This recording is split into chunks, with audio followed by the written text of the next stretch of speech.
Donc, quand j'étais petit, les enfants dessinaient des phallus sur les portes des toilettes.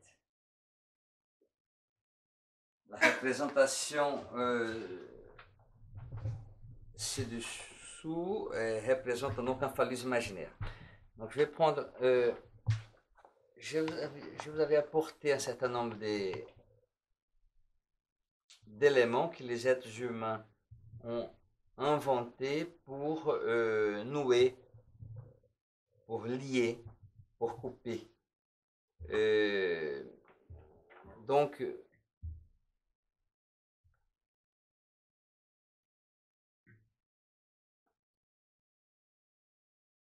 voilà. C'est ça qu'on trouvait dans les portes des toilettes de mon enfance.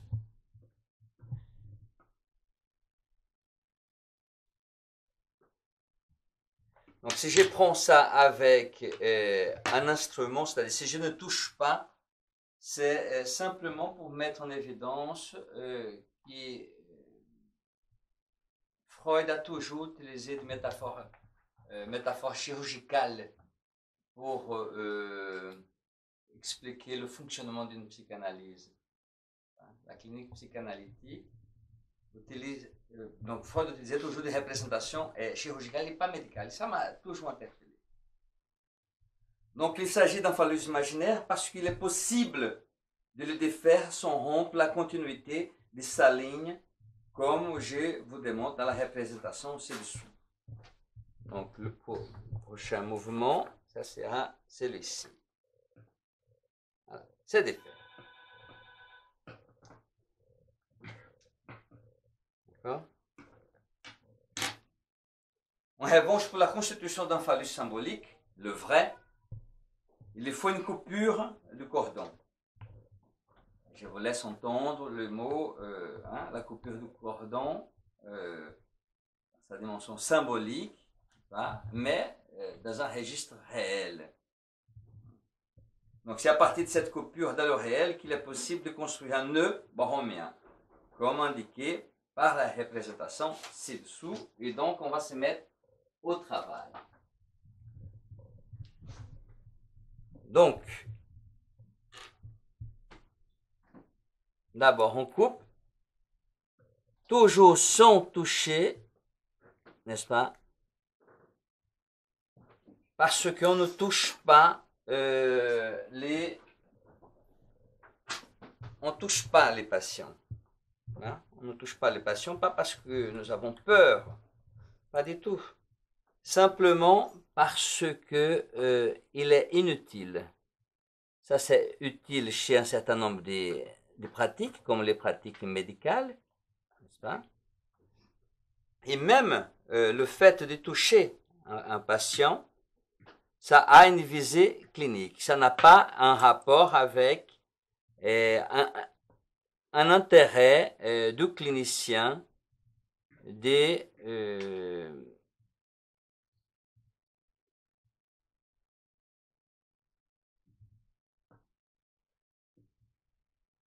d'en tirer profit de son geste. Donc, bien entendu, l'acte maladroit que vous voyez, c'est d'abord parce que il n'a pas chez moi une compétence de chirurgien, bien évidemment, n'est-ce pas? Et là, je viens de constater déjà une erreur, hein, parce que il y a deux. D'accord? Ce n'est pas du tout ça. On revoit. Et ça colle, et c'est difficile, et c'est exactement ça la clinique. Et vous, ça penche d'un côté, ça tire de l'autre, ça ne fonctionne pas. Et d'ailleurs, l'usage, hein, l'intention d'utiliser ces matériels-là, c'était justement pour ne pas faciliter ma vie. Hein? Donc, ici, on va voir, avant de passer au deuxième temps, un à l'extérieur, un autre à l'intérieur, un autre à l'extérieur. Donc, on va maintenant passer à la dimension un peu plus esthétique. Hein? Et toute cette difficulté-là, c'est simplement pour montrer qu'on s'y débrouille comme on peut. Maintenant, on va passer au moment où on dit comment on fait dans la vie. On fait comme on peut. J'ai trouvé ça, je suis allé un jour, je passais à côté là et j'ai vu qu'il y avait une boutique qui vendait des pinces pour les cheveux des femmes. D'accord? Eh bien, dans la vie, on peut tout à fait s'y débrouiller et mettre en place quelque chose comme ça pour que ça tienne ensemble. Voilà. Donc, vous voyez bien la précarité. N'est-ce pas? Et cette précarité, la preuve de cette précarité, c'est que si j'ai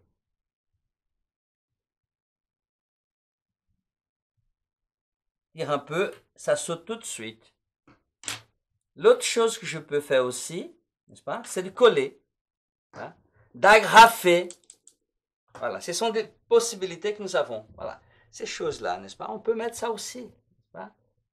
Voilà, des personnes qui ont tellement un rapport tellement important avec leurs cheveux.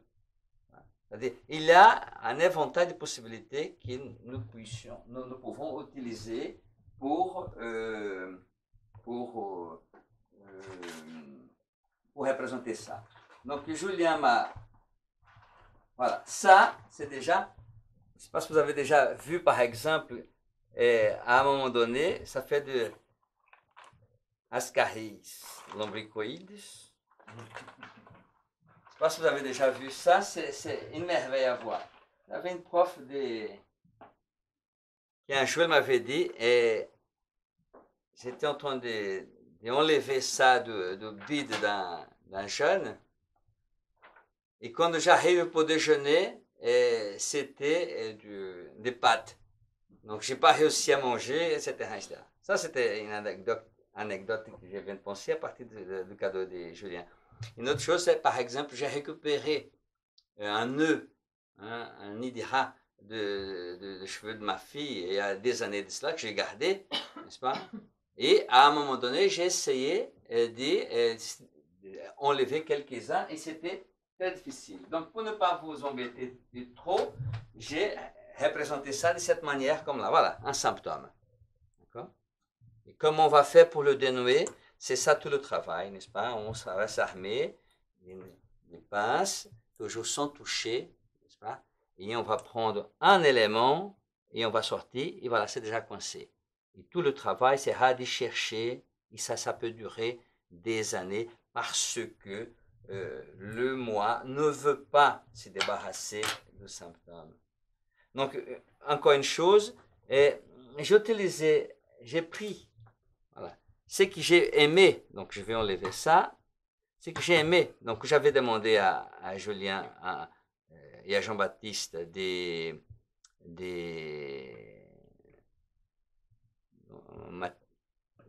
matériaux plastiques, c'est parce qu'ils sont presque vivants. Regardez comme ils bougent, n'est-ce pas? Par exemple, le mien là, ça fait très cadavre, n'est-ce pas? Ça ne bouge pas. Et là, non, il faut que je puisse m'entendre avec... Voilà, c'est exactement ça. C'est cette matière-là que j'essaie de transformer en quelque chose de phallique, qui ne veut pas, n'est-ce pas? Et que, voilà, il faut le tordre. J'ai presque réussi. Je suis presque, mais je crois que je vais abandonner parce que... Voilà. Donc, ça fait très phallique, mais ça bouge. J'essaie de faire... Bon, de toute manière, il y a toujours un petit testicule qui est plus grand que l'autre. On va faire comme ça. Voyez-vous? Regardez. On pourrait dire dans un premier temps qu'il s'agit donc d'un phallus symbolique. La question, c'est qu'il est imaginaire parce que si je prends un bout comme ça se défait. Donc, pour que ça puisse être du registre du du réel, il faut que ça coupe.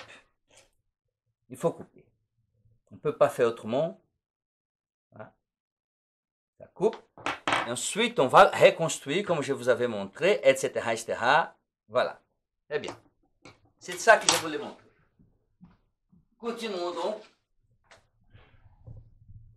Donc, dans le nœud borromien, il y a un travail de couture où une pointe passe tantôt en dessous, tantôt au-dessus.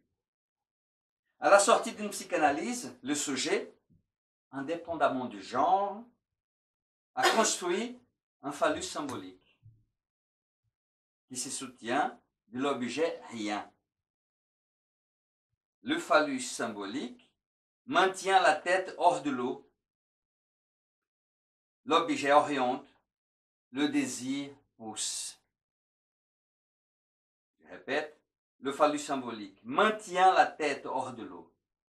Il faut imaginer l'être dans son rapport avec l'océan, hein, si je prends ma métaphore d'une psychanalyse comme une traversée océanique. Ça prend du temps. Il faut toujours avoir ça, cette référence des premiers navigateurs, pour qu'on puisse comprendre un peu la démarche psychanalytique. Donc le phallus symbolique maintient la tête hors de l'eau. C'est déjà quelque chose qui n'est pas très agréable pour l'être parlant, parce que il n'est pas fait pour vivre dans l'eau.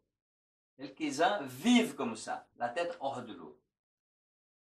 D'ailleurs, quand ils arrivent chez nous, ils arrivent déjà en état comateux, psychiquement, hein, voire noyés.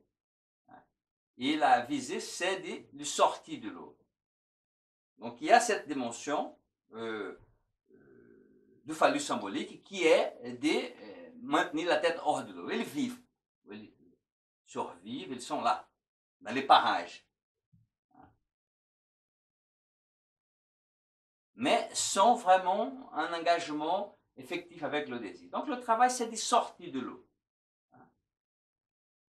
Entièrement. Tout le corps sur le bateau. Donc le phallus symbolique maintient la tête hors de l'eau. L'objet oriente, une fois qu'il est sur le bateau, l'objet vient nous dire par où il faut conduire la cuve. Lui, il lui donne cette indication. Et cette orientation vient de l'inconscient. Il faut voir les étoiles comme cette représentation-là. Des objets inaccessibles, mais qui ont une fonction d'orientation. Mais pour cela, il faut le psychanalyste, c'est-à-dire quelqu'un qui a une expérience, qui a déjà vécu ça, pour confirmer que nous sommes dans la bonne voie. Par exemple, avec le psychotique, n'est-ce pas? Quand il commence à faire des choses du genre je m'engage à écrire, c'est une bonne chose. Et quand il s'engage à vouloir aller combattre les infidèles, à ce moment-là, il faut dire, cette lecture de ta constellation-là, elle débloque. Bien sûr qu'on ne dit pas ça, mais l'idée c'est celle-là. Tu vas te perdre. Donc, il a l'importance de savoir s'orienter. Et l'objet petit a lacanien a cette fonction d'aider à lire la voie lactée. Donc, je répète, d'accord, le phallus symbolique maintient la tête hors de l'eau, l'objet oriente, le désir pousse. Alors, le désir pousse. Avant la rencontre, la pulsion avec le langage de la parole, c'est qu'est de la poussée. La poussée est comme la deuxième partie de l'élément pulsionnel. Source, poussée, but, objet. Ici, le désir pousse, ça veut dire que c'est une poussée contaminée par le grand hôte barré. Et donc, c'est un désir qui, par la parole, vise à aller vers l'avant et bien évidemment, ne pas rester dans le blabla. c'est faire en sorte que cette parole puisse produire des effets. Dans une psychanalyse, une parole produit un effet dans la vie. Ici, ce qui pousse, c'est le désir castré, traversé par l'autre barré. À ne pas confondre avec la poussée d'avant la castration du mon schéma de la pulsion. Donc cependant, pour qu'une telle construction se mette en place, il faut coupure, à savoir la disposition de vivre à partir du et avec le manque. Il s'agit d'une disposition à supporter la séparation et la castration. D'une capacité à supporter de vivre avec une couture symbolique faite avec les moyens du bord et sans la combler avec des souffrances, des maladies, des passages à l'acte. Tout ça, hein, les souffrances, les maladies, les passages à l'acte, ce sont des dispositifs utilisés pour ne pas désirer. C'est ainsi que j'entends les mots du poète quand il évoque le fait de, je le cite, vivre sa vie sans mystification. Pour Aristote, je le cite, donc page 229, donc je le cite, ce qui est nécessairement du fait de soi-même et qu'on doit nécessairement tenir pour vrai du fait de soi-même n'est ni une hypothèse ni un postulat. Fin de citation. La démonstration en psychanalyse, et en suivant Aristote, je le cite, ne concerne pas le discours extérieur, mais celui qui a lieu dans l'âme, puisque c'est la même chose pour le syllogisme. Fin de citation. Ainsi, comparons le comparable. La psychanalyse traite d'un objet particulier, le désir, qui est le fruit de la contamination de la libido, de l'autre barré, de la résistance du surmoi, et de l'autre non barré des adultes qui entourent l'être. Donc l'être ici, c'est l'enfant, c'est le nourrisson. La biologie traite des êtres sans désir. La physique traite des phénomènes sans vie. Et l'astronomie des objets inaccessibles. Comment utiliser la même méthode scientifique de ces sciences à la psychanalyse? Est-il défendable épistémologiquement de dire que si la psychanalyse n'entre pas dans le lit de Procuste de ses détracteurs, elle ne sera pas considérée comme scientifique? L'injustice envers la psychanalyse me semble criante.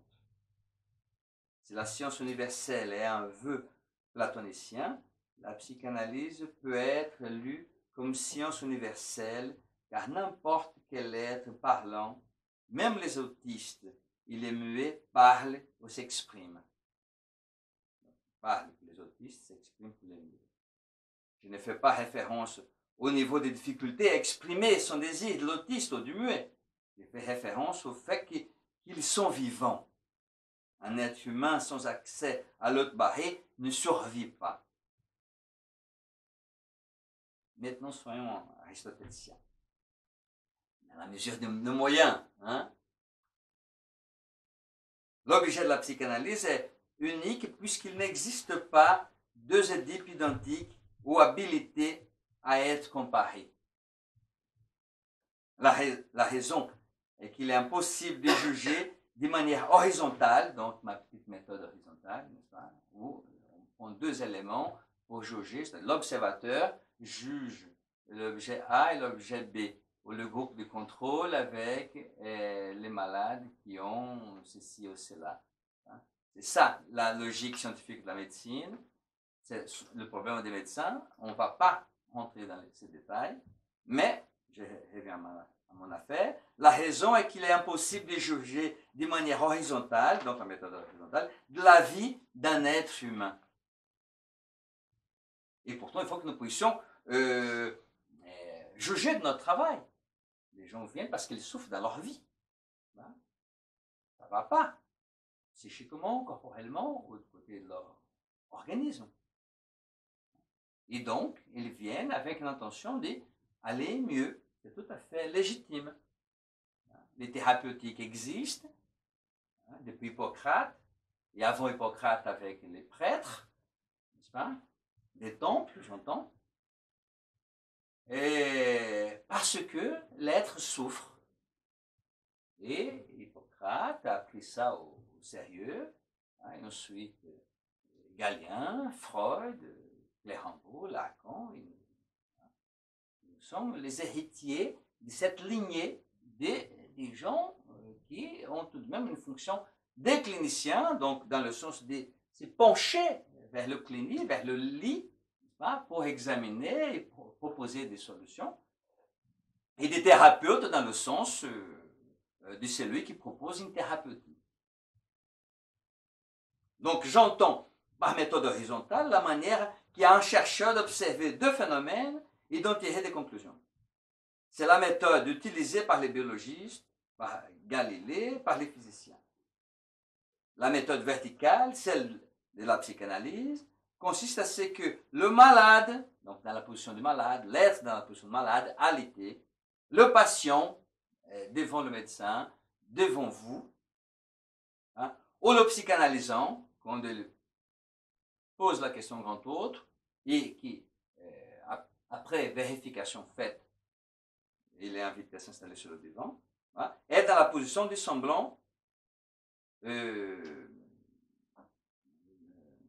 patient au psychanalysant. Non, je recommence. La méthode verticale, celle de la psychanalyse, consiste à que le malade, patient psychanalysant, observe la progression de sa navigation clinique et en tire des conclusions.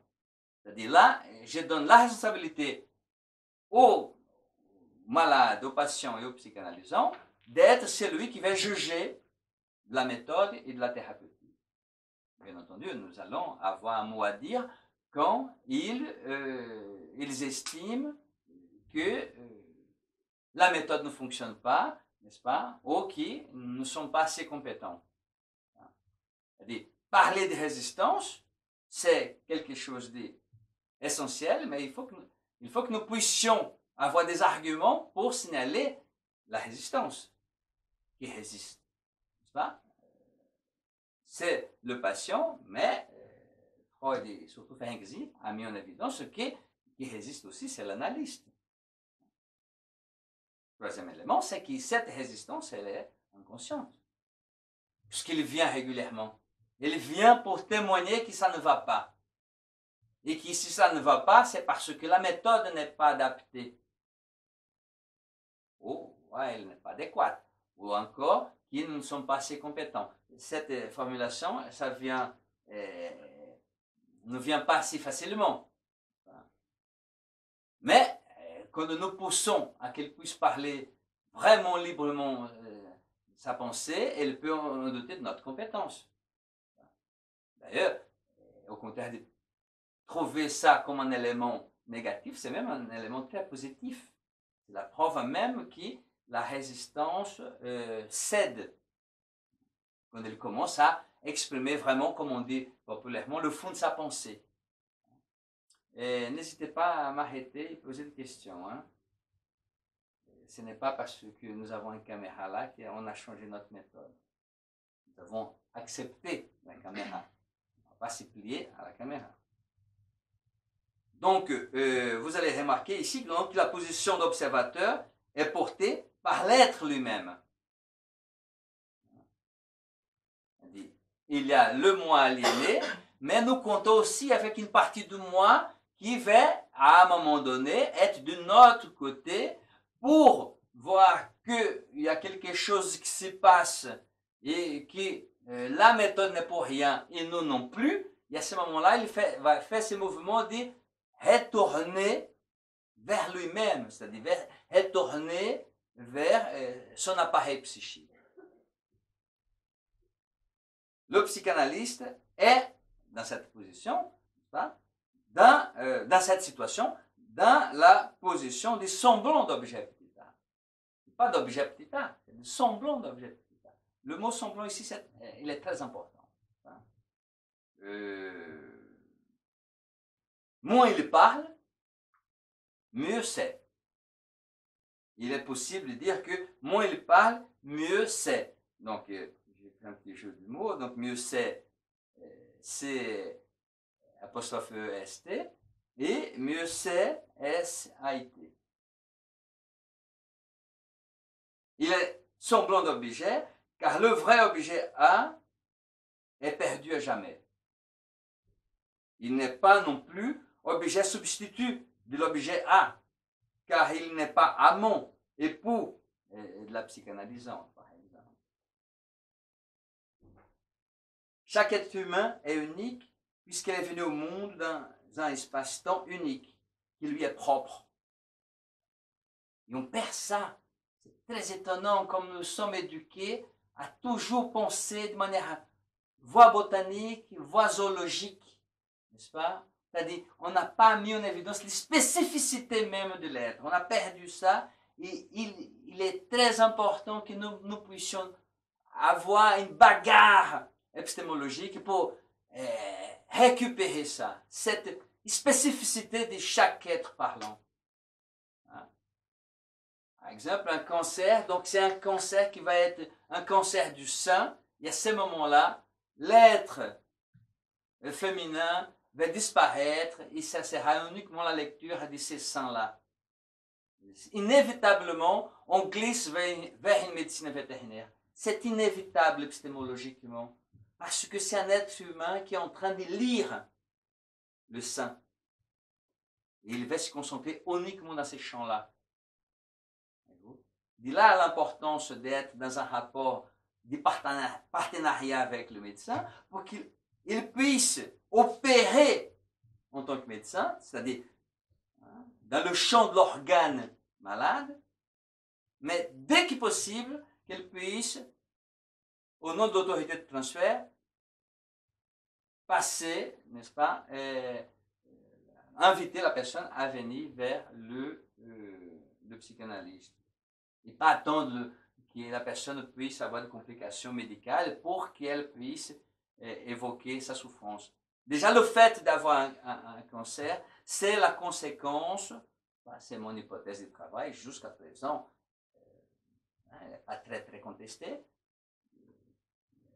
Le fait de faire un cancer, il ne faut pas examiner à partir du cancer. Non, il faut examiner avant le cancer. Avant le cancer, son rapport édipien, son rapport avec le fait qu'il est dans ce monde, et un cancer comme un bout d'iceberg, c'est tout de même poussé un tout petit peu, dans un premier temps. Hein, quand on voit comme ça, ce n'est pas prendre en considération un certain nombre de choses, comme l'avancée de l'oncologie ou l'avancée de la génétique. Eh bien, ce n'est pas notre affaire. Notre affaire, c'est une fois que quelqu'un déclenche une maladie organique, que le médecin puisse immédiatement adresser au psychanalyste. Immédiatement. Pour que nous puissions avoir la possibilité d'opérer avec un peu plus d'aisance. Hein? Parce que quand il y a la maladie organique, exactement comme Freud avait dit en 1914, tout se concentre, n'est-ce pas, dans la mâchoire. Donc, tout se concentre dans la maladie organique. Et c'est très, très compliqué de sortir de là. De sortir le moi de cette concentration-là. Il faut vraiment descendre dans la haine. Dans la haine, comme j'ai écrit, dans la haine.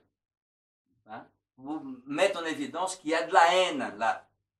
Et que bien évidemment, le moi ne veut rien savoir. Et c'est tout à fait normal parce que si le moi commence à s'intéresser à ce qui se passe du côté du corps, il sera obligé de l'approprier. Et le fait même qu'il y a maladie organique, ça signifie que le moi s'est désintéressé de ce qui se passe au niveau du corps. Donc, le fait même que nous puissions travailler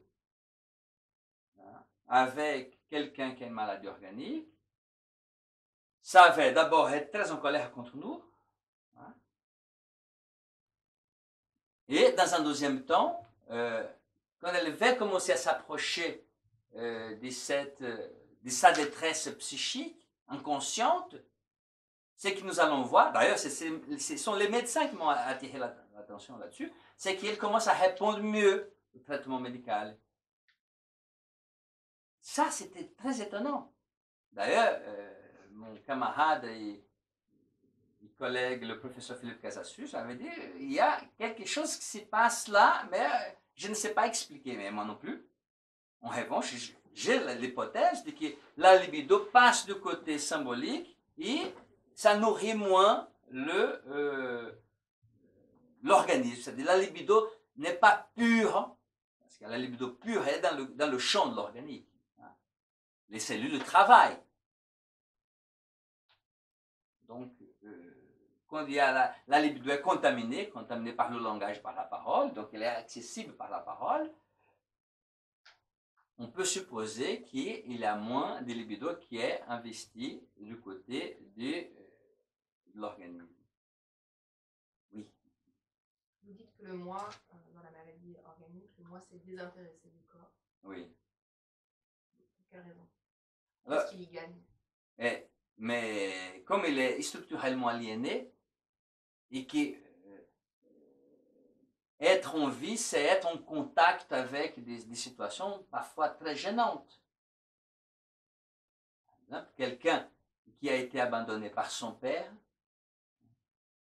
et qui ensuite a établi une relation de 14 ans avec un homme qui n'a jamais voulu la présenter à ses parents, à lui.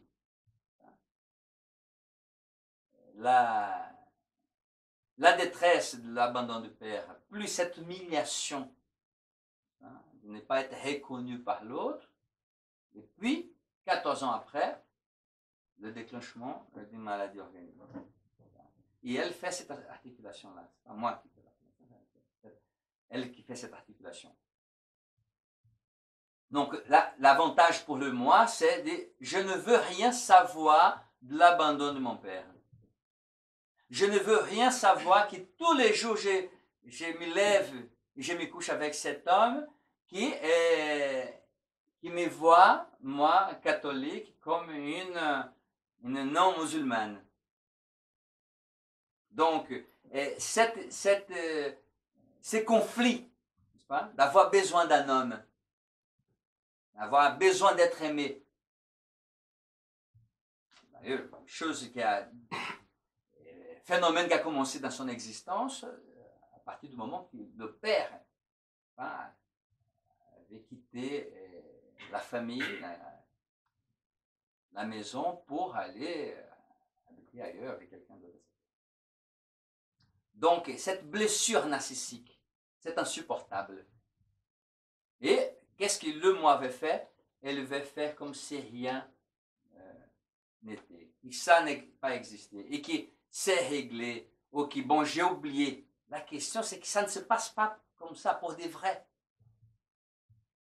Cette aliénation-là n'est pas suffisante pour le rapport de l'être avec l'autre barré. Pour l'autre barré, il faut que les choses soient claires. Les signifiants qui habitent le grand autre barré, ce sont des signifiants castrés. C'est pour cette raison que nous pouvons lui faire confiance. Et le moi ne veut pas de ça. Et donc, qu'est-ce qu'il fait? Il s'aliène. Structurellement, il est fruit d'une aliénation. Le fait même que le nourrisson, n'est-ce pas, dans son incompétence à la vie, était obligé de rassembler un peu les morceaux de son corps pour penser qu'il était prêt, qu'il n'avait plus besoin des parents. On voit ça, n'est-ce pas, dans le retour d'un discours ou d'enfants ou d'adolescents. Je n'ai pas besoin de toi, je n'ai pas besoin de mes parents. C'est la preuve même de cette aliénation.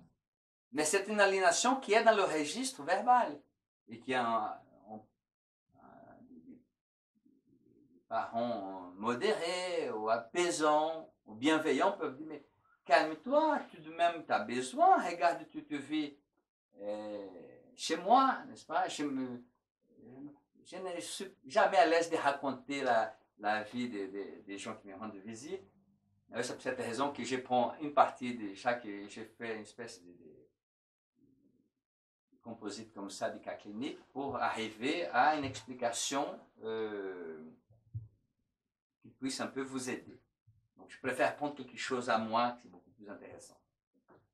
Chose intéressante, c'est quand j'étais jeune, j'habitais chez ma mère, j'étais encore un gamin. Et elle, comme toutes les mères, toutes les mères sont limites. Hein. Une mère non castrée, elle ouvre la porte comme ça, de ma chambre. Je dis, je ne veux pas que vous rentriez dans ma chambre comme ça. Il faut frapper avant de rentrer. Et elle fait, ah, excuse-moi, et elle recule, et avant de fermer la porte, elle dit, mon chéri, ta chambre est dans ma maison. Voilà. Et donc, bien entendu, n'est-ce pas, ça a des mois de rancune, de haine féroce, etc. Jusqu'à ce que ça puisse être un peu civilisé et que ça puisse être cassé dans une psychanalyse des années plus tard. Il faut imaginer que tous les jours, n'est-ce pas, celui-là, oui, je suis obligé de faire le clown un peu pour faire une petite... Hein, pour que vous puissiez vous approcher, n'est-ce pas, pour vous sensibiliser à s'approcher de cette haine qui est nourrie là tous les jours. Et qui, quand ça n'est pas dit, ça hein, n'est pas dit, et comme Freud nous avait dit, c'est une constante Kraft, c'est-à-dire c'est une force constante, ça ne se débarrasse pas comme ça.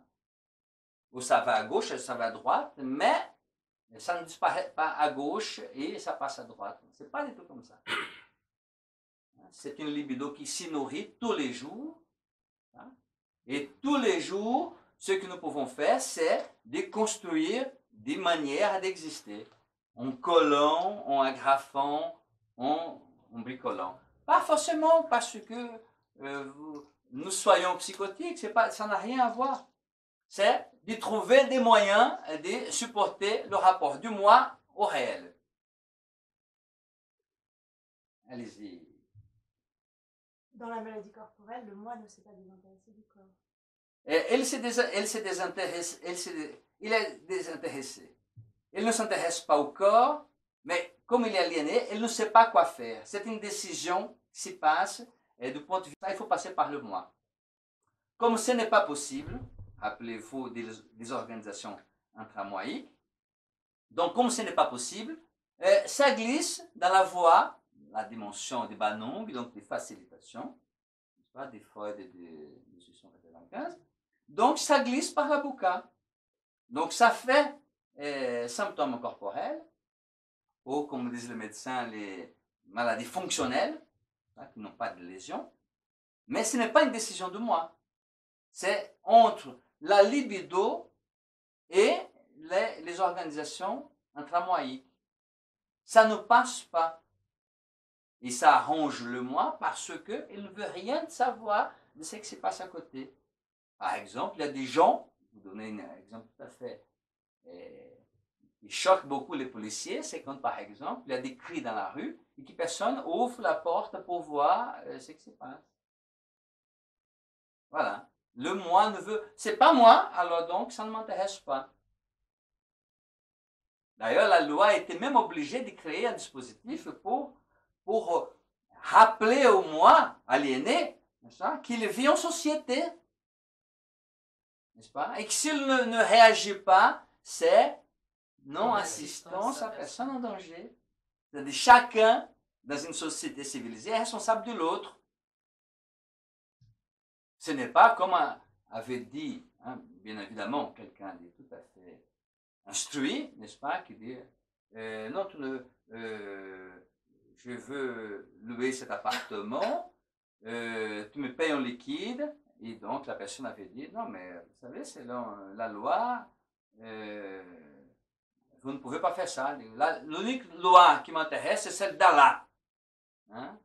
Voilà. C'est la loi qui me guide, c'est celle d'Allah. Voilà. Le type est tourné. Bon. Dans une société civilisée, les êtres humains sont responsables les uns des autres, indépendamment de leur taille, de leur genre, de leur choix sexuel, la couleur de leur peau, s'ils ont des cheveux ou pas, peu importe. S'ils ont des accents ou pas, peu importe. Une fois que tu fais partie de la communauté nationale, tu es responsable, tu te comportes d'une manière un peu civilisée. Ça répond à votre question ou pas? Insistez si ça ne vous va pas. Donc dans la maladie corporelle, le moi c'est aussi intéressé du corps, désintéressé du corps. Désintéressé du corps. Parce qu'il avait été dit l'inverse à un moment quand on avait travaillé une des citations de Freud où il dit que dans la maladie corporelle justement, le moi jette l'eau du bain, le bébé avec l'eau du bain, quelque chose comme ça, et vous aviez dit dans la maladie organique oui, mais pas dans la maladie corporelle, sinon on ne pourrait pas agir. C'est plus symbolique.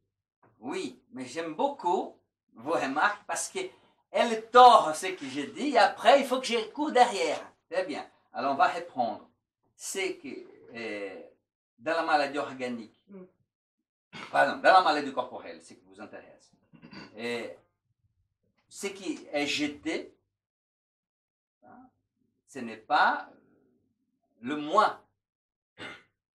La maladie, le symptôme corporel, c'est simplement l'indicateur pour le moi de qu'il y a quelque chose qui ne va pas. Ça répond à votre question ou pas? Oui, alors pour ne pas déformer les propos, textuellement il avait été dit, le moi... Qui a dit? Il. Vous. Oui. Le moi se désintéresse du corps dans la maladie organique, mais pas dans la maladie corporelle. Oui. Oui, mais quand je parle des intérêts, il y a aussi des niveaux de désintérêt. Bah, c'est la question. Oui. Ah, c'est votre question. Il fallait me dire très clairement votre question.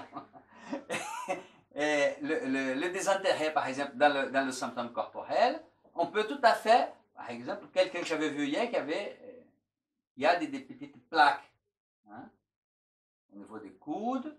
Je lui avais demandé de me parler de ça parce qu'elle était en train de faire ça comme ça, un mouvement comme ça, en essayant d'arranger un peu ses cheveux, sa barbe, et je vois bien, n'est-ce pas, l'eczéma ici. Et donc, comme elle me donne la voix, donc, à ce moment-là, je suis autorisé de dire, c'est pas style. Vous pouvez me toucher un petit mot? Et à un moment donné, il raconte toute une histoire. Mais comme ça ne le fait pas souffrir, ça ça passe outre. Vous comprenez? Donc c'est ça, c'est désintéressé.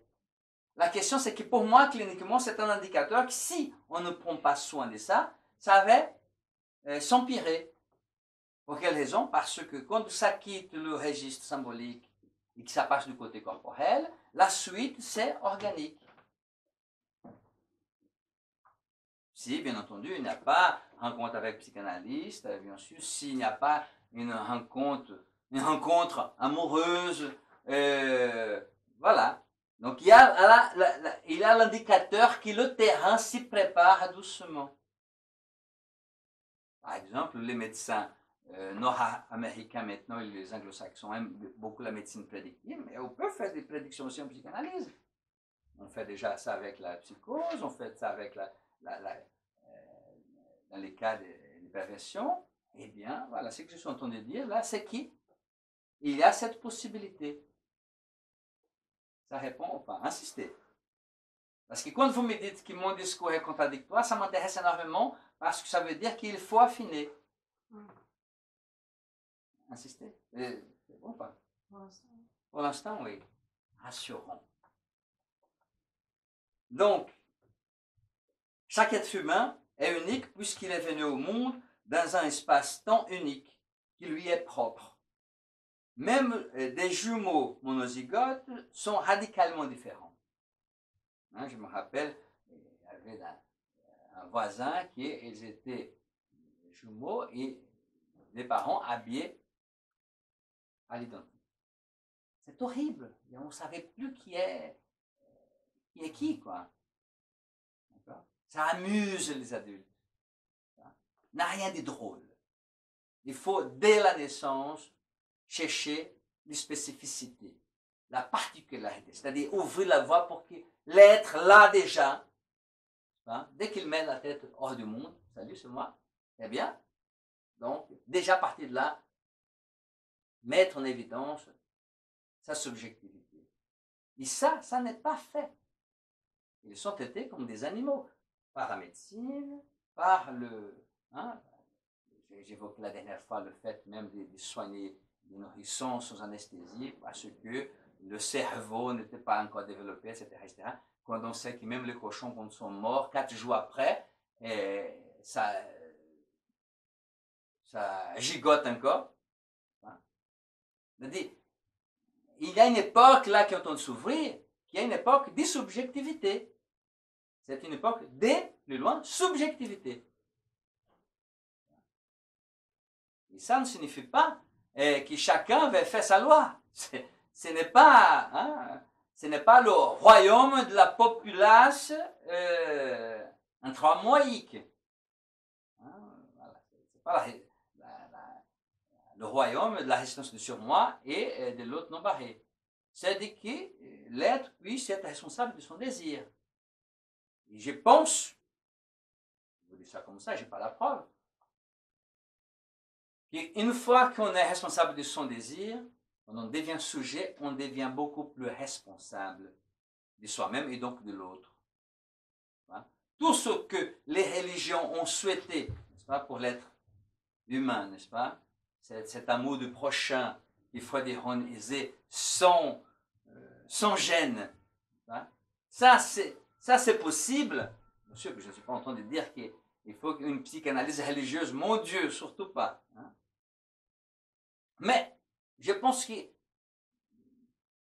quand on est un peu plus sensible à la haine, n'est-ce pas, de soi, on est beaucoup plus tolérant, une fois qu'on a réglé notre haine de soi, bien entendu, n'est-ce pas, on est beaucoup plus tolérant face à la haine de l'autre. Quand je dis tolérant, ce n'est pas donner la... Hein? Tendre l'autre jour. Exactement, c'est pas tendre l'autre jour.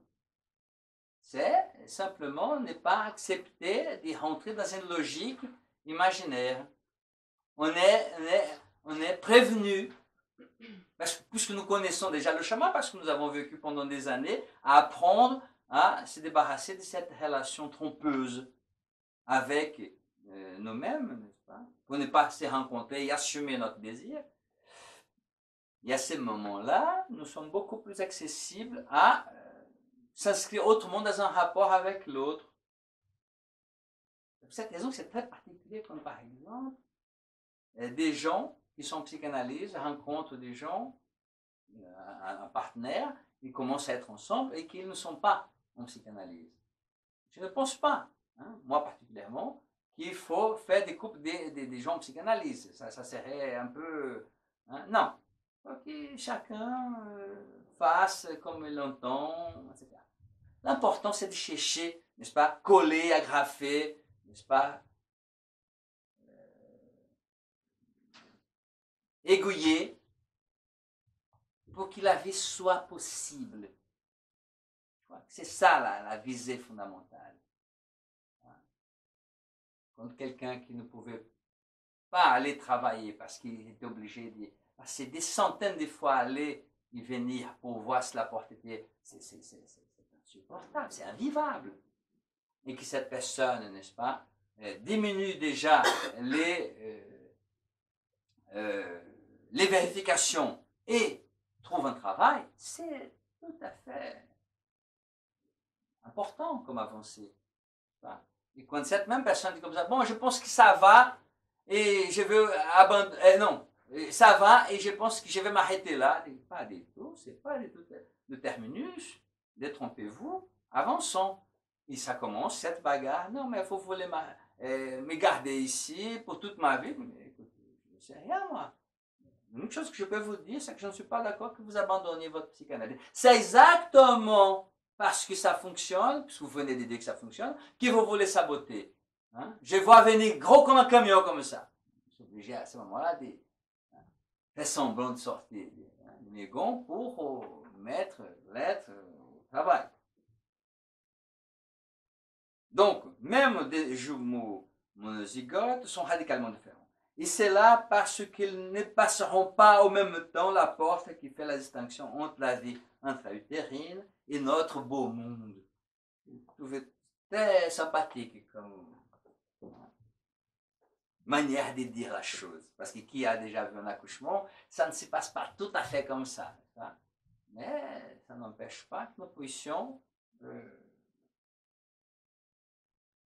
tâcher d'inscrire l'expérience autrement. Inévitablement, ils naîtront l'un après l'autre. Je parle toujours des jumeaux. Hein. Ce sont les adultes, par haine, par ignorance ou par lâcheté, qui cherchent le même pour les enfants. Je ne suis jamais caché, n'est-ce pas, le manque d'amitié qui m'anime vis-à-vis des adultes. Maintenant que je fais partie de cette communauté d'internautes, comme ils disent, donc j'ai reçu des mails et j'ai vu un monsieur, donc la femme enceinte, bien enceinte, on dirait 8e mois, c'est vraiment bien volumineux, et le père donc de l'enfant qui arrive à côté comme ça et fait boum, et donc l'enfant, le fœtus part de l'autre côté. Et ça fait rire ces deux personnes. Il avait fait ça 3 ou 4 fois. J'ai dit, voilà, ça les amuse de faire peur aux enfants. Même pas nés, n'est-ce pas? Voilà. Voilà. Même s'il est su que le moi est aliéné par structure, cette volonté du lot non barré, incarnée ici par les adultes qui entourent l'enfant, aliénera davantage le petit homme de la construction possible de sa subjectivité. C'est la raison que je vous disais que dès le moment, dès le début, même la conception, n'est-ce pas? Parce qu'il y a aussi des gens qui font encore mieux. Couches sans préservatif, mais oui, mais je suis enceinte, mais comment ça s'est fait? C'est très intéressant de faire des examens comme ça, pour côté homme et côté femme. Donc vous avez pénétré, votre copine ne voulait pas être père? Non! Excuse-moi, donc on va revoir. On va examiner ça. Expliquez-moi bien. Déjà, quand j'ai fait ces gestes comme ça, elle voit qu'il y a un truc. Donc, vous n'êtes pas au courant que si vous éjaculez à l'intérieur d'un vagin, ça pouvait... Non? Oui, alors pourquoi vous avez fait ça? Quelle est la visée? Et là, c'est un examen avec une intention justement de mettre en évidence, n'est-ce pas? Et donc, dans le cas de la personne, c'était justement, non, parce que je voulais voir si j'étais vraiment capable de mettre une femme enceinte. Très bien. La question, c'est que la femme, j'avais fait ça avec une situation, et vous êtes au courant de, oui, mais j'ai pensé, selon mes calculs, etc., j'ai pensé que je n'ai pas tombé enceinte. Je crois que je me suis trompé. Bon, là, maintenant, il faut que je fasse je me fasse avorter. Répétez ça, comme vous dites ça. Il faut que je me fasse avorter. Voilà. Donc, si on passe à côté de ces registres de l'inconscient, on ne s'approche pas de vrais désirs qu'anime l'être. Ces désirs, c'est comme ça, il est plein de haine, plein de désirs de destruction. C'est-à-dire toute cette précipitation religieuse pour parler d'amour, hein, quand les gens parlent par exemple de l'islam, religion d'amour, mon pote, je ne sais pas quel livre tu as lu, le Coran, parce que le mien que j'ai lu 3 fois, hein, j'ai eu un peu peur. Hein? Première chose, quand on va lire le livre des Juifs, n'est-ce pas? Voilà, l'homme est un arbre. Mais non. Je comprends, hein, parce que dans l'histoire des Juifs, donc, comme ils n'ont pas un une terre pour s'y représenter symboliquement, n'est-ce pas? Donc, voilà. L'homme est un arbre. Non, il n'a pas de racines. Et l'être parlant, qui pense qu'il a des racines, il se trompe. Ce sont des chaînes qu'il traîne. Hier, je faisais l'examen de quelqu'un qui disait, voilà, oui, parce que moi, mes origines, c'est ou mes origines ou mes racines. Hein. Elles sont, il me dit excuse-moi, mais vous êtes né où? Je suis né à Bondy. Vous êtes français, vous?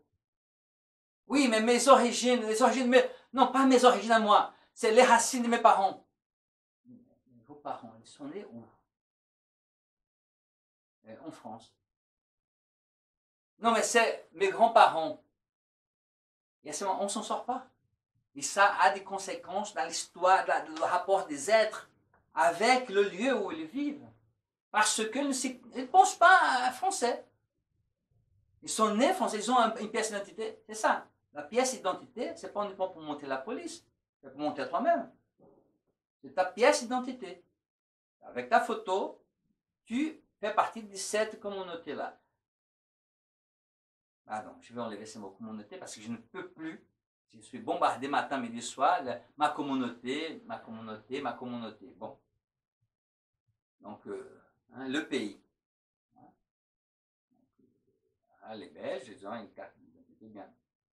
Que ça soit depuis 6 générations des Belges ou si tu es belge depuis 3 jours, tu as la pièce d'identité, c'est la même, livrée par le ministère de l'Intérieur belge. Je suppose que c'est comme ça que ça passe chez eux.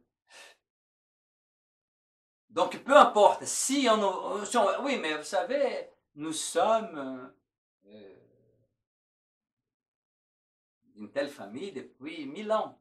Hein? Quand j'étais petit, mon grand-père me disait comme ça, à une telle date, il faut fêter les 1000 ans de notre famille.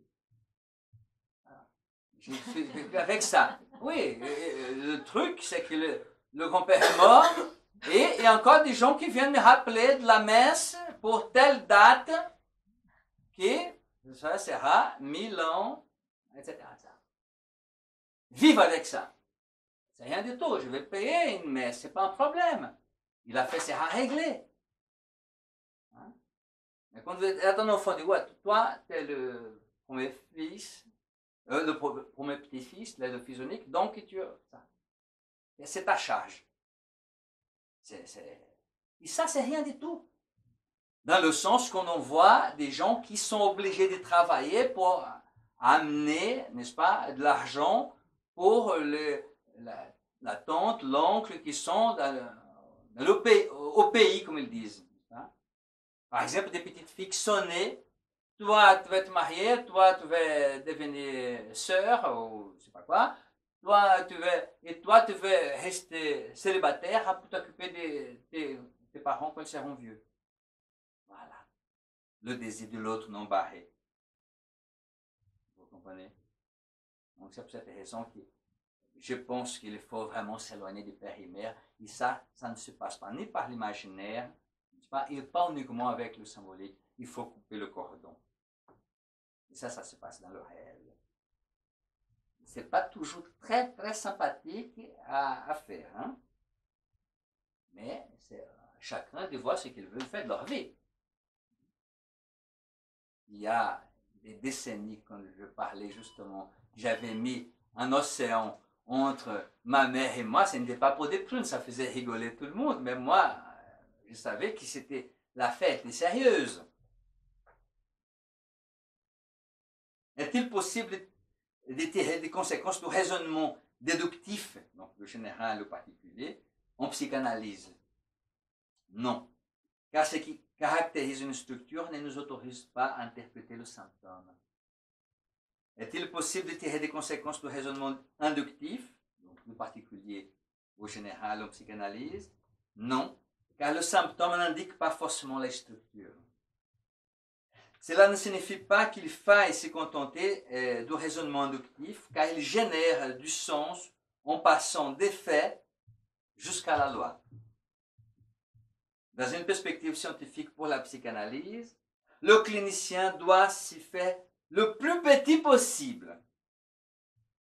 Cette rigueur de petitesse de sa position laissera au psychanalysant la possibilité de construire, à partir de ses anciennes et nouvelles expériences, car il passera par l'autre barré, une carte nouvelle de son monde.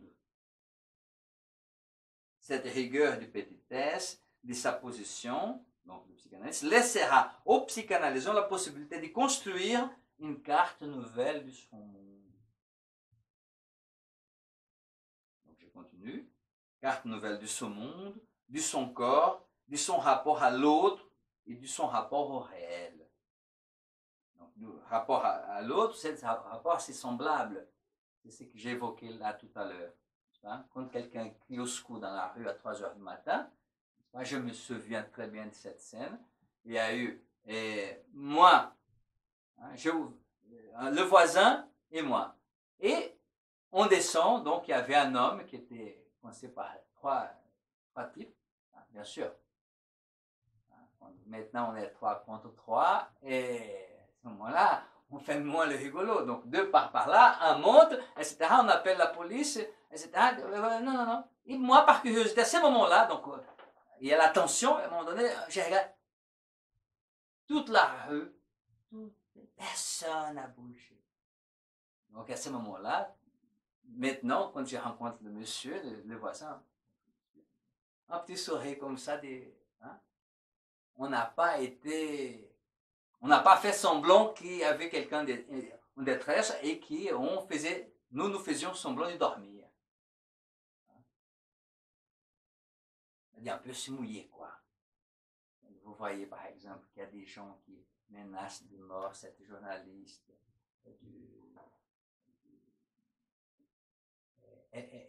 Comment elle s'appelle? Quelqu'un peut chercher le nom de cette jeune femme, j'aimerais le dire. C'est scandaleux. Non, nous n'avons pas de téléphone. Voilà, exactement. Voilà. Quelle honte. Honte à moi de ne pas me rappeler du prénom et le nom de cette jeune personne. Très belle femme, que le Point avait fait un point sur sa situation, n'est-ce pas? Et là maintenant, des gens qui menacent des gens comme ça. Menacer des morts. Menacer une femme de mort. Oh, menacer quelqu'un d'autre de mort comme ça. C'est quoi cette communauté d'abrutis, quoi? C'est quoi cette truc-là? Ça se fait pas.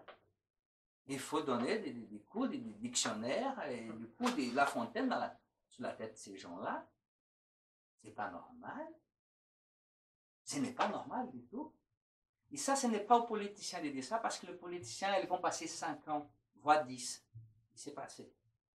Nous sommes là, matin, midi, soir, pour le reste de notre existence. Sauf pas du contraire. Quelqu'un décide de déménager en Belgique, je ne sais pas, avec sa fortune. Vous comprenez? Donc c'est une affaire des citoyens, des sujets. Ce n'est pas uniquement citoyens dans le sens le plus mou. Hein? Ce sont des sujets, donc des citoyens psychanalysés. Voilà. On s'en mêle. On s'en mêle. On ne fait pas semblant de dormir quand il y a des problèmes. Mais ça commence. Quand je vous dis ça, il ne vous pousse pas à vous occuper de la vie de la cité. Non, d'abord, occupez-vous de votre vie. Et ça, tout naturellement, n'est-ce pas? Tout naturellement, quand vous avez votre argent, tiens, j'ai beaucoup là. À ce moment-là, vous pensez au contraire d'y mettre, n'est-ce pas, sous le lit, sous le matelas. Hein? Vous allez faire une petite distribution comme ça. On donne avec la droite, sans que la gauche, voilà, un truc un peu plus discret, quoi, à la française. Pas donner comme font les milliardaires nord-américains qui en plus ont créé des institutions avec leur nom. Fondation, voilà, Fondation un tel. Qui est un tel? C'est le propriétaire, c'est le monsieur Argent, quoi. C'est lui qui a le fric.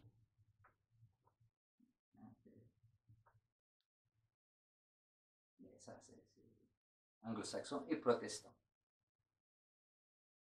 C'est une manière de vivre. L'important, c'est de vivre. n'importe comment. Donc cela ne signifie pas qu'il faille se contenter du raisonnement inductif, car il génère du sens en passant des faits jusqu'à la loi. Dans une perspective scientifique pour la psychanalyse, le clinicien doit se faire le plus petit possible, le plus petit possible. Cette rigueur de petitesse de sa position laissera au psychanalysant la possibilité de construire une carte nouvelle de son monde, de son corps, de son rapport à l'autre et de son rapport au réel. Cette nouvelle carte lui servira de repère dans sa vie. C'est ça que je voulais dire avec mes petits exemples coquins, n'est-ce pas, en taquinant les anglo-saxons. Et comment s'inscrire dans la vie avec des moyens. Avec des moyens. Je me souviens des personnes dans les villages, n'est-ce pas, des gens qui sont en difficulté et qui viennent comme ça, et quand on fait à manger comme ça, et on passe chez la voisine comme ça, je vais vous apporter ça, comme si rien n'était, etc., etc. Et on sait qu'elle est dans la difficulté. Et elle fait semblant aussi, parce qu'il faut de ces semblants sociaux, n'est-ce pas? Elle fait semblant que ce n'est pas grave, et que tout va bien, et elle accepte, et elle va nourrir ses enfants avec, etc. C'est cette solidarité, n'est-ce pas, qui élève l'être. Ce n'est pas donner 50 € comme ça, et dire à la radio, j'ai donné 50 €. Ça, c'est petit. Mais c'est aussi humain.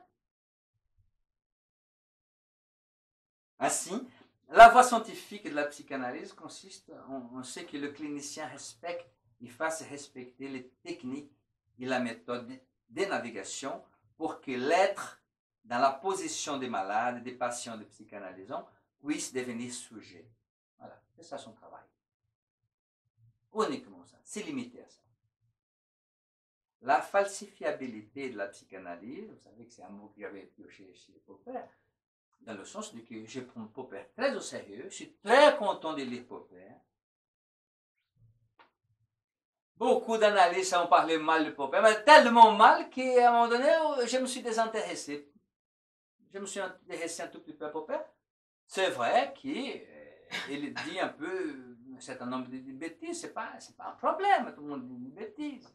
Moi, je n'arrête pas depuis que je suis en train d'être filmé, des bêtises. Mais qu'on tolère et d'autres sont moins tolérables. Donc, quand elle parle de la psychanalyse n'est pas une science, parce qu'il dit textuellement.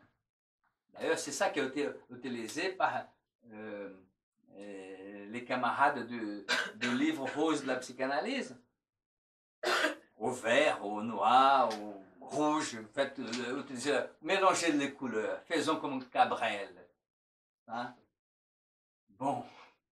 Vous ne connaissez pas la chanson de Cabrel, Francis? Mélangez les couleurs, un mélange des couleurs. Ça vous parle? Non, mais... Bon, c'est pas Cabrel. Bien sûr que oui. C'est juste une phrase dans toute la chanson. Mais bien sûr! Je ne veux pas... Oh, vous ne savez pas comment je travaille comme ça, de manière tout à fait moustiquaire. Je travaille de manière moustiquaire. Un peu pas... Oui, moustiquaire, moustique. Oui, amusons-nous un peu, soyons pas trop sérieux. Donc là, c'est pas... Oui, donc pour retourner avec cette histoire de Popper, donc à un moment donné, il dit carrément, hein, la psychanalyse n'est pas scientifique. Et il dit, quelques lignes plus bas, il parle de la psychanalyse de Freud, de Jung et d'Adler. En 1919, donc un peu de pitié tout de même. Il met en évidence la physique d'Einstein comme en étant le vrai représentant de la science. Il n'y a pas tort. N'est-ce pas? Mais c'est fastoche un peu, hein, avec des faisceaux lumineux, patati patata, des calculs, des trous noirs. Oui, d'accord. Les trous auxquels j'ai affaire sont constipés, sont diarrhéiques, saignent. Hein? J'aimerais beaucoup que les trous noirs soient là, ne bougent pas, ou ils bougent quand toute la masse, la constellation bouge, sans gravité, etc. Mais non. Non. L'objet de ma science ne fonctionne pas comme ça.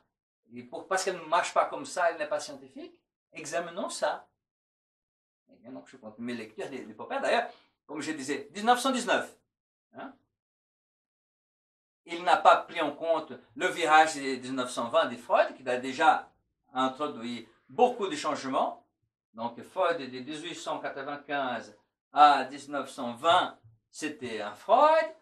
Et Freud de 1920 jusqu'à 30, c'était un autre Freud. Au crépuscule de son existence, il a commencé à nous donner encore, et là, il a commencé à balancer des merveilles, n'est-ce pas? Par exemple, l'analyse avec analyse sans fin, cette question de ces lions hein, qui bondit, n'est-ce pas? Une seule fois, c'est-à-dire un homme avec une mâchoire complètement pourrie, n'est-ce pas? Mais le désir impeccable. Voilà, c'est ça mon Freud. Popper arrive après pour compter les morts. Popper arrive avec, l'épistémologue arrive à la fin de la bataille, quoi. C'est-à-dire, on se casse les dents, coup de boule, et attraper le suicidaire, et réanimer le comateux. Quand on a réussi un tout petit peu au pas, il dit, oui, non, c'est pas... Donc, il faut qu'on puisse actualiser la lecture de Popper et, bien entendu, prendre en compte ces critiques. Mais pas faire de copier-coller comme avaient fait les adversaires, n'est-ce pas, anémiques que nous avons de la psychanalyse, là. Hein? Le livre de la psychanalyse, c'est assez roulé par terre. J'ai lu d'A à Z. D'ailleurs, quelqu'un m'avait dit, c'est pas vrai, vous avez acheté le livre et vous avez lu. Mais oui, même qu'on puisse avoir des appuis pour critiquer. Hein? Donc, des gens frustrés. Il y a un qui dit comme ça, oui, j'étais psychiatre, d'ailleurs, j'ai voulu même être psychanalyste. D'ailleurs, j'ai même été un peu psychanalyste. Non, un type qui est psychanalyste et qui prend sa retraite, il n'a jamais été psychanalyste. Hein? On ne prend pas la retraite quand on est psychanalyste. On meurt. La même chose.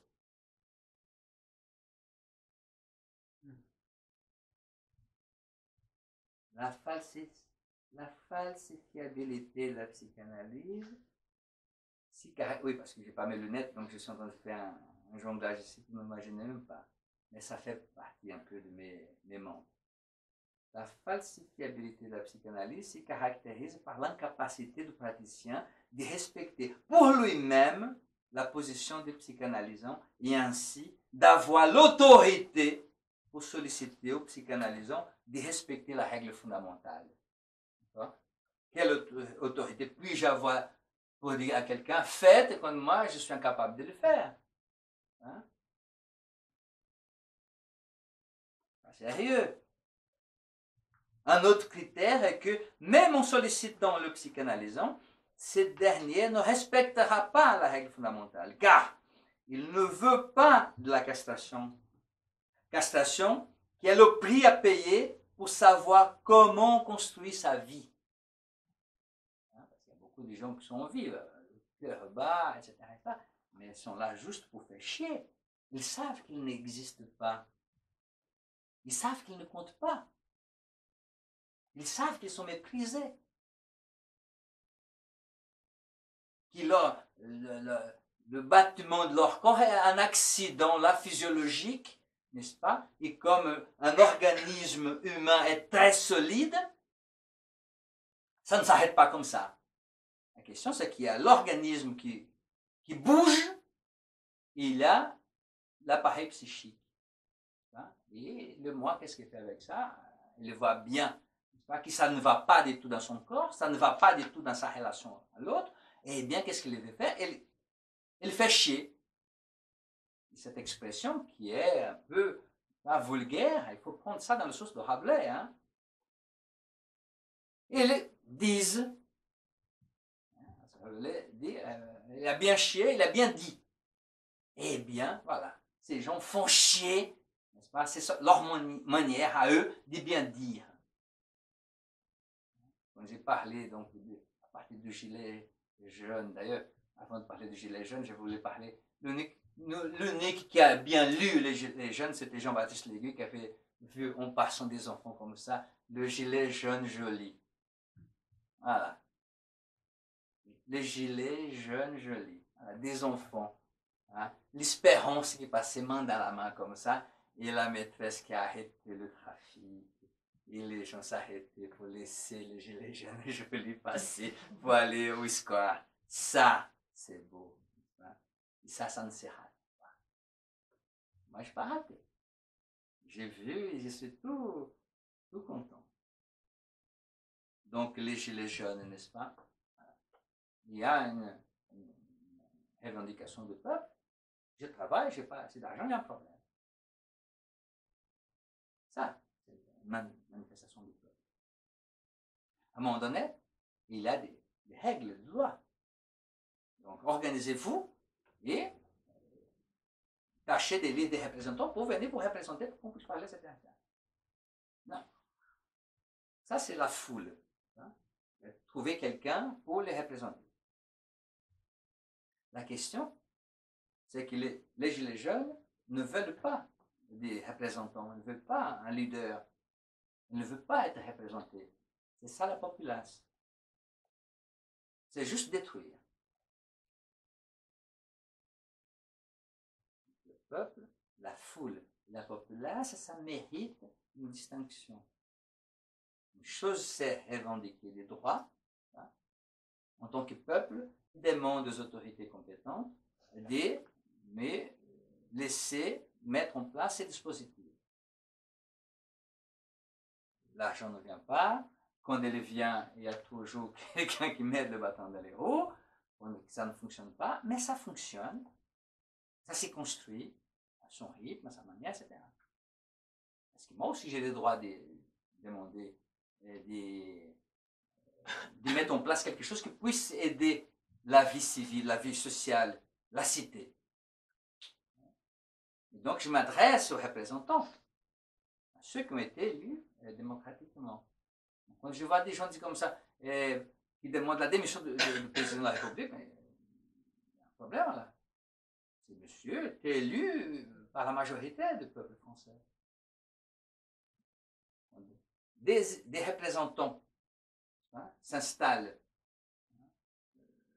pour représenter ce peuple et que ces peuples refusent, n'est-ce pas, l'élection de ces leaders, de ces représentants. À ce moment-là, la foule descend au niveau de la populace. Ils veulent juste raser. C'est le déchaînement des organisations intramoïques. Et bien entendu, sont oubliés, n'est-ce pas, la populace internautique qui, derrière, cachée dans leurs ordinateurs, et ça, dans l'obscurité de leur existence, n'est-ce pas, dénonce qu'un tel avait fait ceci, qu'un autre homosexuel, et là maintenant, qui est Madame la ministre fait partie de l'extrême droite il y a 35 ans de cela. Hein? Il n'y a pas un peu la possibilité d'un petit pardon? Hein? Personne n'a fait caca dans sa culotte?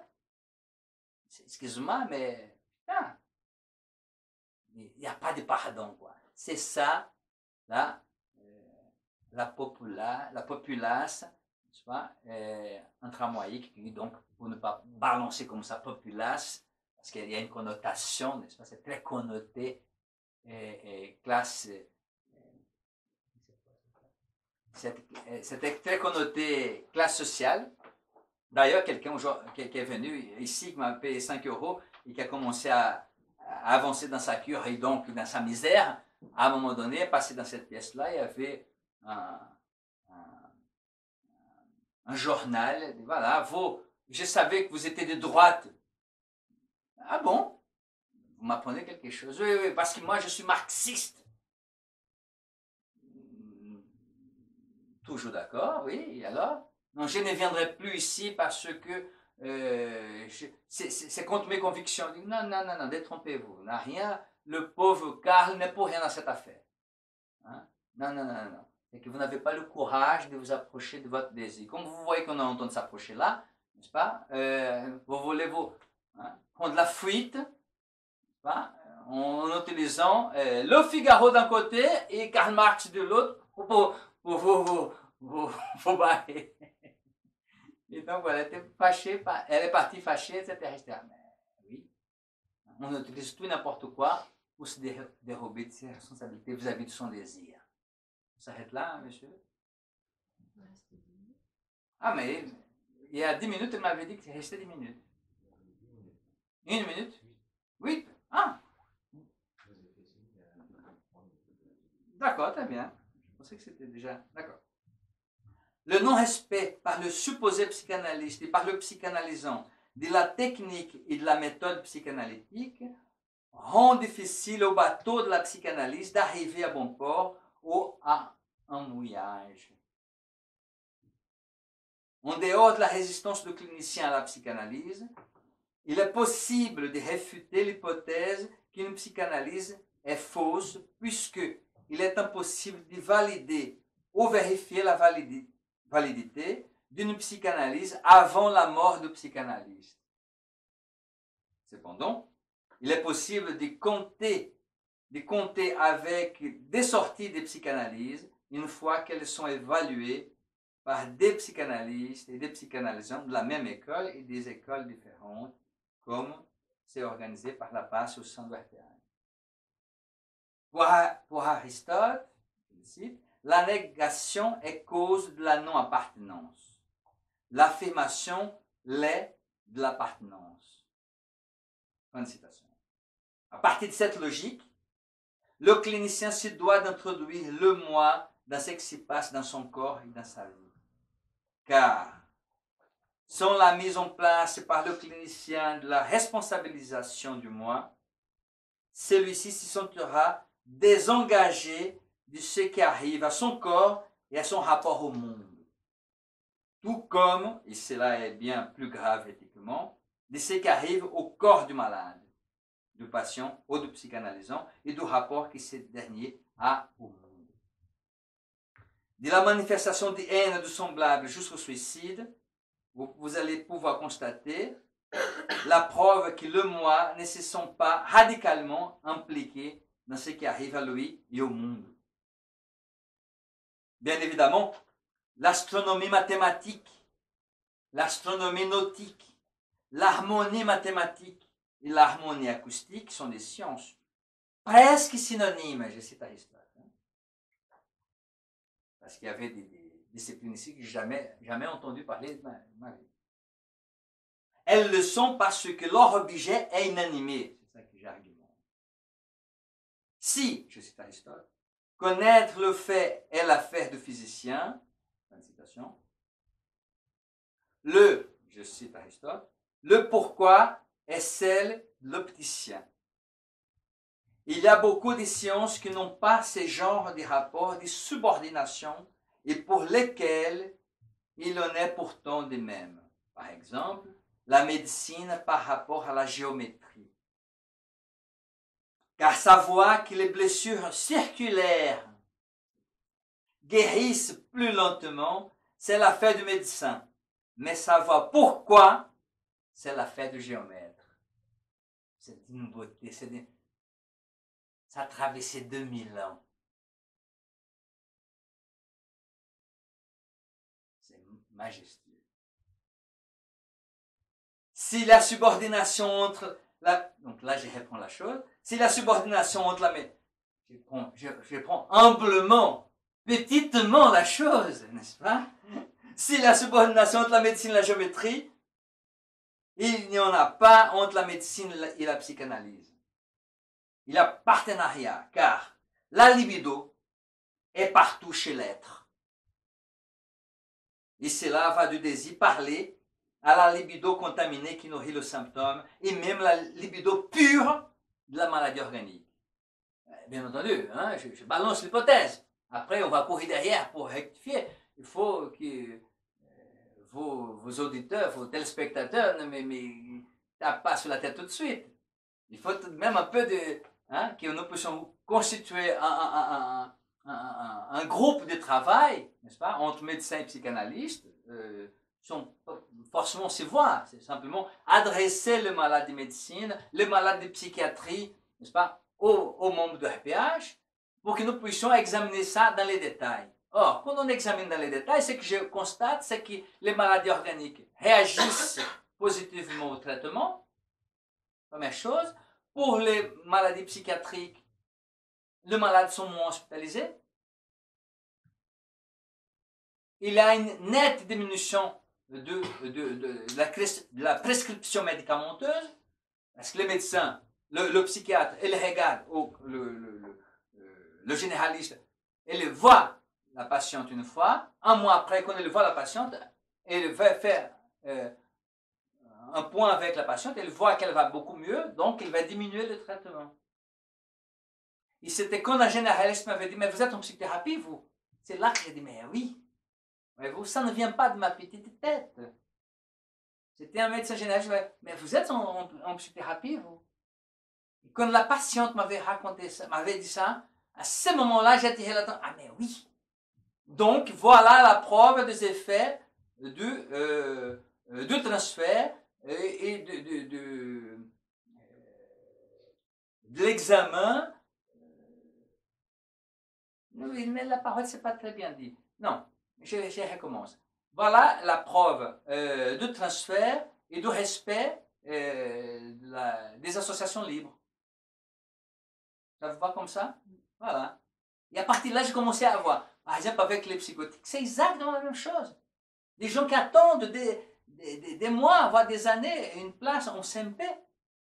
Et on continue cette expérience, simplement pourquoi? Parce que les gens sont embauchés, sinon le syndicat, c'est ci, c'est là. C'est-à-dire, c'est pensé petit. Ils peuvent gagner beaucoup plus d'argent si le problème à eux, c'est le fric. C'est exactement, voilà, personne, on va réduire votre salaire de moitié, d'accord? Et maintenant, vous allez gagner à volonté à partir de votre compétence. Par exemple, si vous commencez à travailler de 7 h du matin jusqu'à 19 h,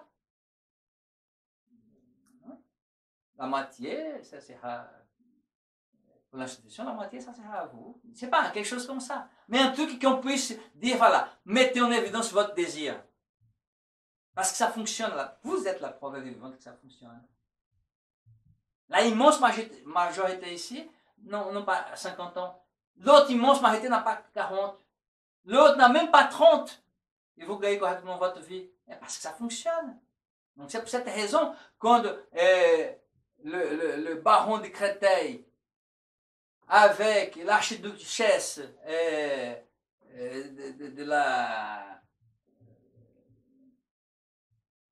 de la médiathèque ont refusé, n'est-ce pas, que des braves guerriers puissent vraiment faire leur travail, quoi. J'ai dit, non, très bien. Il n'y a aucun problème. Je ne suis pas dans la bagarre. Ce n'est pas nécessaire la bagarre. On va démontrer scientifiquement. Ça fonctionne, oui, ça ne fonctionne pas, on laisse tomber. Si on fait de cette manière, c'est parce que c'est la bonne, parce que nous avons la preuve que c'est la bonne. Et quand ce n'est pas la bonne, on change. Tout simplement. Aristote défend l'idée que, je le cite, ce qui est prouvé ne peut pas passer d'un genre à un autre genre. Fin de citation. Ainsi, les résultats donnés par une recherche avec des souris n'autorisent pas une équivalence des conclusions pour la clinique des êtres parlants. C'est-à-dire qu'il faut qu'on puisse répondre la chose aux mains, quoi. Il faut revoir toute la copie de cette médecine humaine, qui est donc de plus en plus vétérinaire, et de cette psychiatrie, n'est-ce pas, asilaire, de cette psychiatrie prise, la prisonnière, n'est-ce pas, des industries et des industriels, n'est-ce pas, de la pharmacologie. Hein? Je ne peux même pas me bagarrer avec les industriels. Je suis content que les industriels puissent gagner leur fric. Moi, je ne prends pas de psychotrope, moi. Je ne suis pas suffisamment humaniste pour aller me bagarrer contre. Non. En revanche, je peux vous témoigner quelque chose. Ce matin, 5h30. Pardon, 5h30, je me lève. 5h40, je sors de chez moi pour aller. Je prends ma petite bicyclette pour aller à mon club. Faire ma gymnastique. Quand je fais comme ça, c'est pas avec des appareils, hein? C'est avec la main seule. Vous ne pensez pas que je suis là, attendez, me lever. Non. la machine dit comme ça, lève la main, comme ça, maintenant faites comme ça. Et j'ai fait, je vais, bon. Ça c'est pour la clownerie, pour vous faire vous amuser. Revenons un peu en arrière. 5h40, je me lève, et à un moment donné, je vois un être humain qui monte la rue, comme ça, seul. Donc, je m'inquiète parce que, une femme, bon, c'est vrai que le quartier est pacifique, mais bon, faut pas. Hein? Et je vois, c'est quelqu'un qui vient me rendre visite. Hein? Quelqu'un qui a un diagnostic de psychose, etc., et qui n'arrive pas à bien dormir. On avait déjà parlé de ça. Elle ne sait pas où j'habite. Elle sait où j'ai soin. Et donc elle marchait. Avec tout un drame qui est celui justement de ne pas être aimé par une personne de sa famille, par son père. Et à ce moment-là, j'ai vu comme c'est important le travail psychique.